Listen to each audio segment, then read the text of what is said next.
The end of this story is going to surprise you, so make sure you watch until the very end so you don't miss it. Also, please give us a thumbs up and support our channel. Thank you. In a quaint village nestled between rolling hills and a sparkling sea, life moved at a peaceful pace. Days were filled with the laughter of children playing in the streets, the gentle murmur of conversations over steaming cups of tea, and the comforting lull of crickets serenading the evenings. It was a place where worries seemed distant and happiness bloomed like wildflowers in springs. Yet amidst this idyllic setting, there existed an enigma, a peculiarity that set this village apart from all others. In this village, the wind was perpetually silent. Trees stood stoic and unyielding, their branches eternally frozen in time. Kites dreamed of soaring through the cloudless skies, yet remained tethered to the ground.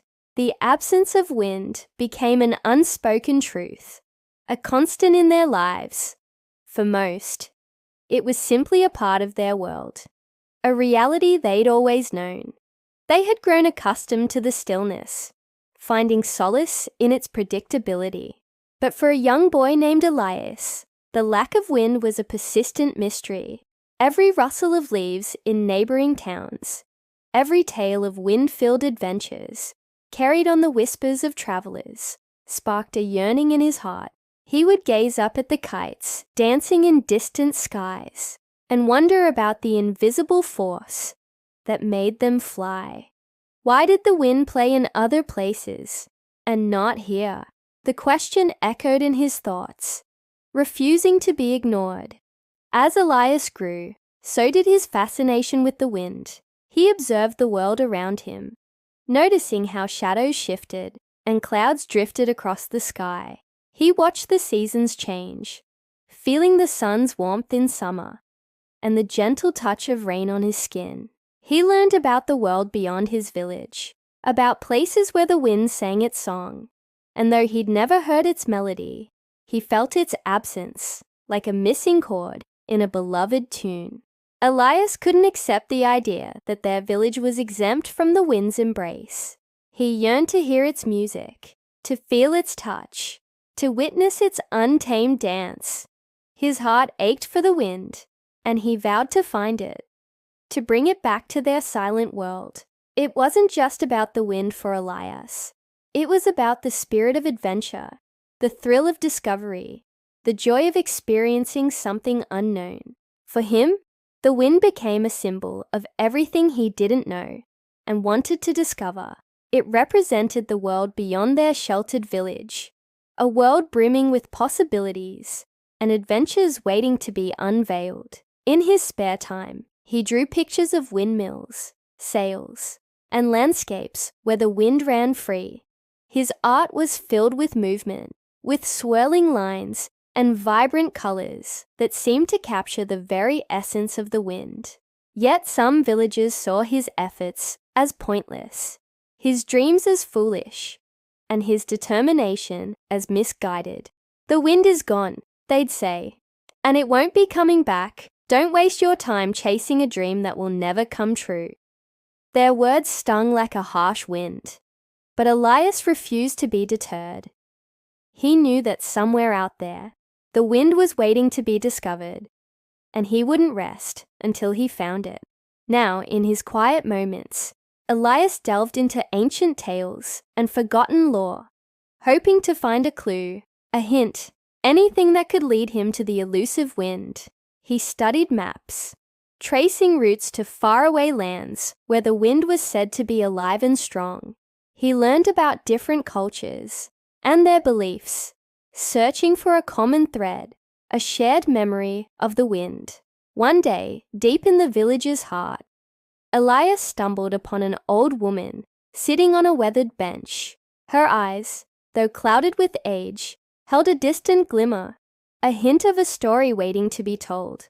With a mix of curiosity and hope, Elias sat beside her. "Can you help me?" he asked, his voice echoing his years of longing. "I want to find the wind. I want to bring it back to our village." the old woman turned her gaze to Elias, her eyes twinkling with understanding. "The wind is more than just a force of nature," she began, her voice a soft whisper. "It's a spirit, a living being, that dances to its own tune." She told him about a hidden place, a grove nestled deep within the whispering woods, a place where the veil between the seen and the unseen was the thinnest. There, according to legend, the wind was born, and there lay its ancient magic, waiting to be rediscovered. Armed with this newfound hope, Elias ventured into the woods. The trees formed a green tunnel overhead, filtering the sunlight into dancing emerald beams. The air was alive with the scent of pine and damp earth, and the sound of birdsong filled his ears. As he walked, he noticed something peculiar. The trees here swayed gently, their branches brushing against each other in a silent waltz. It was subtle, almost imperceptible, but it was enough to stir something within him. Was this the wind's gentle touch? His heart quickened with anticipation. Deeper into the woods he went, following the path less traveled, until he came upon a clearing. And there it was, the Grove of Whispers. The trees here stood in a circle, their branches intertwined as if reaching for the heavens. In the center stood a massive oak, its roots spreading like protective arms. And as Elias stepped into the grove, he felt a shift in the air, a tingling sensation that sent shivers down his spine. The wind, he realized, was here. It was all around him. It whispered through the leaves, rustled the dry twigs beneath his feet, and played hide and seek with his hair. Overjoyed, Elias threw his head back and laughed, his voice echoing the joy in his heart.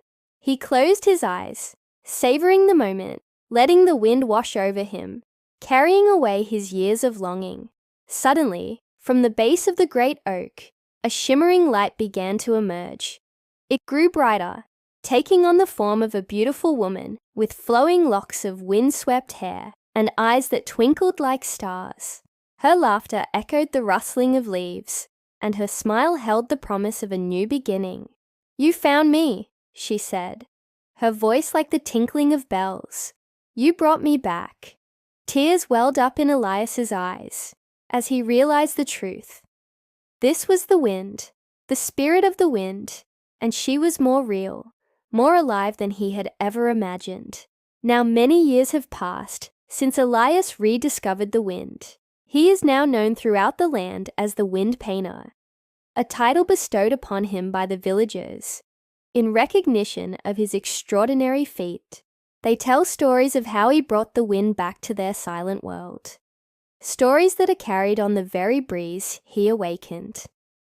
And whenever the wind whispers through the trees or dances across the fields, the villagers remember Elias, the boy who dared to dream of a world where the wind would sing again. Thank you for watching. Please leave us a thumbs up and subscribe for more amazing content. We wish you a wonderful day and hope to see you next time.